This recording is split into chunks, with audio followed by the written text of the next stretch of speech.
বঙ্গবন্ধু এই জাতির মহানায়ক, আমাদের স্বাধীনতার মহানায়ক। আপনি বলেন আমাকে, তুমি বঙ্গবন্ধুর নাম নিবা না, তাতে কি বঙ্গবন্ধু আমার হৃদয়ে থাকবে না? ভাই, আমি স্বাধীনতার যুদ্ধ দেখেছি, তখন আমি ছোট ছিলাম, কিন্তু আমি জানি, বুঝি, আমি জানি বঙ্গবন্ধু মানুষের হৃদয়ের কোথায় আছে। আপনি আমাকে ধমক দিয়ে সরাই দিবেন, আপনি আমাকে জুতা মেরে দিবেন সরাই। আমি কালকে একটা ভিডিওতে দেখলাম, একটা আপনার সোশ্যাল মিডিয়ার একজন রিক্সাওয়ালা তাকে মারতেছে, সে বলছে আমি জয় বাংলা বলবো। ওর কি লাভ? ও কি মানে হাজার হাজার কোটি টাকা বিদেশে পাচার করছে, এখনো সে চালায় রিক্সা, ওর কি লাভ?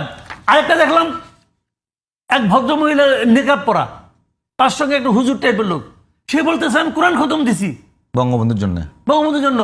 পাশের মহিলা থামানোর চেষ্টা করেছে, না ওর পাগল পাগল বলতেছে, সে বলে যাচ্ছে আমি দিচ্ছি। কেন? এগুলি কি এরা সবাই স্বৈরাচারের দোষর হয়ে গেল? আমি একজন লোককে ভালোবাসি ভাই, কোনো লজিক আছে?